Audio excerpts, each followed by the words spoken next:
From the movie Welcome, Uday Shetty, we heard the character always saying, control, control, control.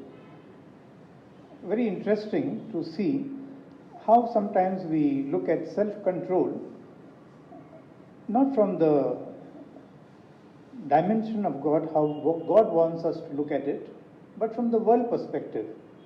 We want to control, and we think self-control is all about that, to gain mastery over ourselves and others. But that is not the purpose of self-control. In fact, in 2 Timothy we see God has not given us a spirit of fear, but a spirit of power, love, and self-control.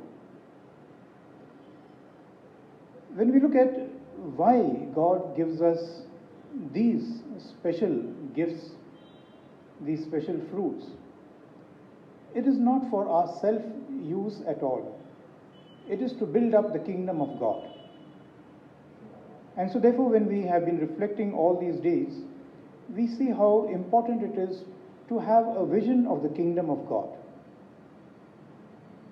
And so sometimes it is very good to just sit back quietly to look at what is this kingdom of God and where am I placed in that kingdom? Am I anywhere close to that kingdom at least? And when I look at the kingdom of God and my presence there, then I see how self-control plays a very important role. Because it is one of the virtues, it is not only helping me to help others to build up themselves to be in the kingdom of God, but it is one of the very important virtues which I should have to be in the kingdom of God. And so what does self-control simply mean? Self-control means to live by the Spirit. A very simple example. I've been very hungry and I've not had my breakfast. And then I was busy with some other activities, and so I could not even have my lunch. And I come back and there I am about to have my evening tea or a meal. And I'm really hungry.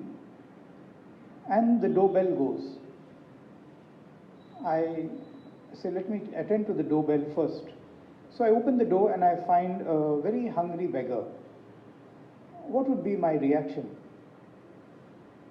If I'm like how the worldly perspective is, my reaction would be, अरे भाई माफ करो, मैं सुबह से नहीं खाया हूँ, आपको किधर दे दो? And so I would be looking at myself first. But if I have the quality of God, and if I have an inclination towards the kingdom, I would look with compassion at this person who has rung the bell.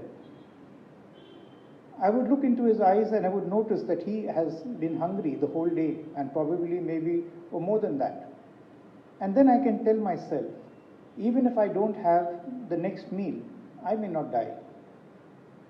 I have provisions in the house, I have a refrigerator which is stocked up.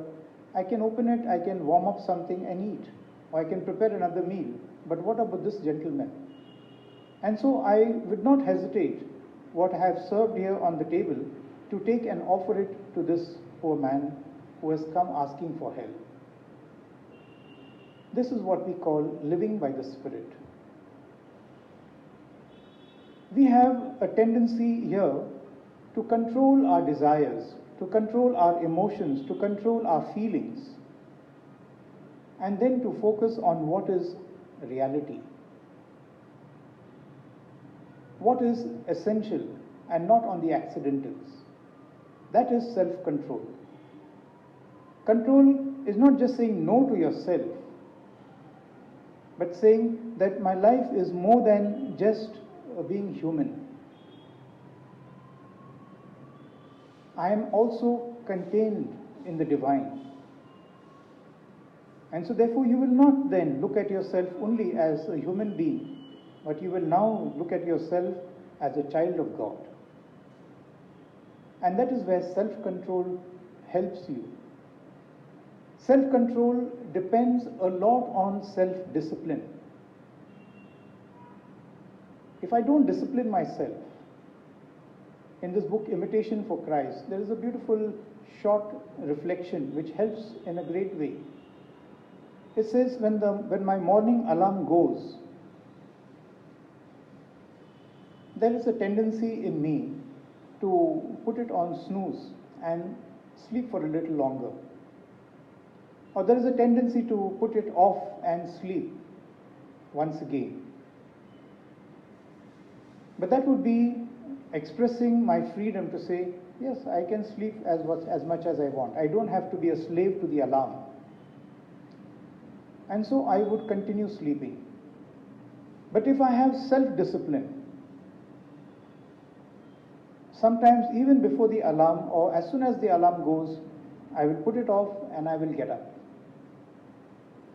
Self-discipline means that not giving in to yourself, not giving in to your inclinations, but keeping to the commitment that you have made. Self-control, brothers and sisters, is very essential when we minister in the prisons. A volunteer needs to have self-discipline, self-control. And when a prisoner looks at us, when a prisoner interacts with us, that's where he gets hope, that's saying, I can build my life on this personality. I have a model, I have a mentor who I can emulate. But if he has someone who is lethargic in following rules and regulations, he has someone who cares least about all the values and virtues that are around, how is this prisoner going to rebuild himself? He will definitely get a good job, he will make money, but he is still a prisoner there. He has not liberated himself. Self-control is very essential for us in this ministry. It is through this that we can actually liberate a person. After gentleness, when we are reflecting on self-control, we come to the culmination, friends, of this Novena. Let us begin by disciplining ourselves, keeping to the little commitments that we make as volunteers. Yes, as a volunteer, no one can tell you do this or do that. But when you as a volunteer have made a commitment, when you have taken up something, be faithful to it. Do it gently every day. Do it with patience, do it with kindness, do it with meekness, do it with love. All this that we have been reflecting upon is what makes you and I a person who is fit to be in this ministry and then to transform and to reform the life of a prisoner. The Novenas, friends, will come to an end today. Tomorrow, after that, we will have the grand celebration of the feast day. But that is not the end of our celebrations. Let us begin or keep to our self-discipline. The little commitments that we make, let us build on that.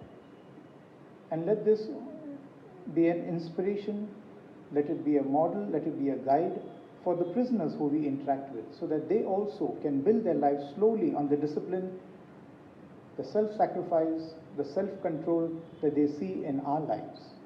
Amen.